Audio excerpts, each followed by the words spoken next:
Assalamualaikum warahmatullahi wabarakatuh. Perkenalkan, nama saya Cindy Alifah dari kelas manajemen 6C. Saya ingin mempresentasikan tentang manajemen sumber daya manusia. Yang pertama, apakah itu manajemen? Manajemen merupakan alat untuk mencapai tujuan. Dengan manajemen, daya guna dan hasil guna unsur-unsur manajemen akan dapat ditingkatkan. Apakah unsur-unsur manajemen? Unsur-unsur manajemen ada 6M. Yang pertama, man, money, method, machines, materials, market. Definisi manajemen. Manajemen adalah ilmu dan seni mengatur proses pemanfaatan sumber daya manusia dan sumber-sumber lainnya secara efektif dan efisien untuk mencapai tujuan tertentu. Apakah sumber daya manusia? Sumber daya manusia adalah kemampuan terpadu dari daya pikir dan daya fisik yang dimiliki individu. Perilaku dan sifatnya ditentukan oleh keturunan dan lingkungannya, sedangkan prestasi kerja dimotivasi oleh keinginan untuk memenuhi kepuasannya. Selanjutnya saya akan menjelaskan tentang pengertian manajemen sumber daya manusia menurut Mondi adalah pemanfaatan para individu untuk mencapai tujuan-tujuan organisasi. Tujuan manajemen sumber daya manusia adalah peningkatan kontribusi produktif para karyawan bagi organisasi secara strategik, etis, dan bertanggung jawab sosial. Sumber daya manusia adalah aset yang harus dikelola secara cermat dan sejalan dengan kebutuhan organisasi. Apakah daya pikir? Daya pikir adalah kecerdasan yang dibawa sejak lahir, modal dasar, sedangkan kecakapan diperoleh dari usaha atau belajar atau pelatihan. Kecerdasan tolak ukurnya adalah IQ. Apa perbedaan manajemen sumber manusia dengan manajemen personalia?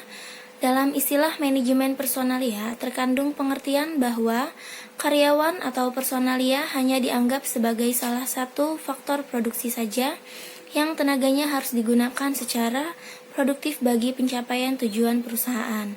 Sedangkan dalam istilah manajemen sumber manusia terkandung pengertian bahwa karyawan sumber daya manusia yang ada dalam perusahaan merupakan aset kekayaan milik yang berharga perusahaan sehingga harus dipelihara dan dipenuhi kebutuhannya dengan baik. Ada pentingnya manajemen sumber daya manusia. Yang pertama, human atau manusia merupakan salah satu dari unsur manajemen. Manusia selalu berperan aktif dan dominan di dalam setiap kegiatan organisasi. Yang terakhir, manusia itu unik dan kompleks. Adapun tujuan-tujuan manajemen sumber daya manusia, yang pertama tujuan organisasional, tujuan fungsional, tujuan kemasyarakatan, dan yang terakhir tujuan personal. Tujuan organisasional memastikan bahwa manajemen sumber manusia berkontribusi pada efektivitas organisasional. Departemen sumber daya manusia membantu para manajer untuk mencapai tujuan-tujuan organisasi. Dalam hal ini, para manajer tetap bertanggung jawab penuh atas para bawahannya.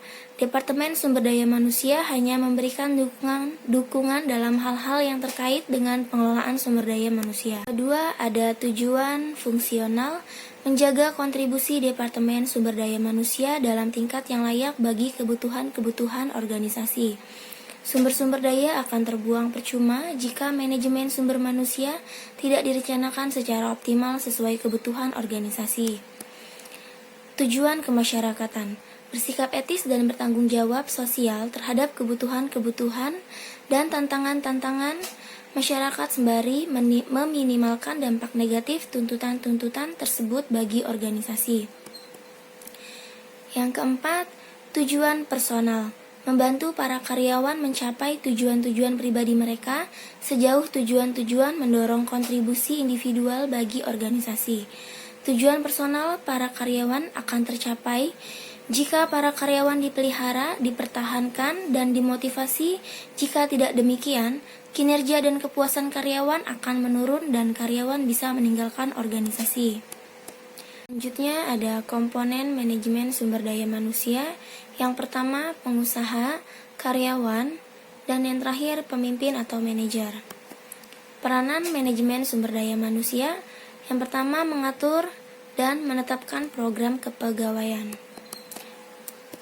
metode pendekatan manajemen sumber daya manusia, pendekatan mekanis, pendekatan paternalis, dan pendekatan sistem sosial. Ada fungsi manajemen sumber daya manusia. Yang pertama, perencanaan, pengorganisasian, pengarahan, pengendalian, pengadaan, pengembangan, kompensasi, pengintegrasian, pemeliharaan, kedisiplinan, dan yang terakhir pemberhentian atau PHK. Oke, sekian presentasi dari saya. Kurang lebihnya mohon maaf. Wassalamualaikum warahmatullahi wabarakatuh.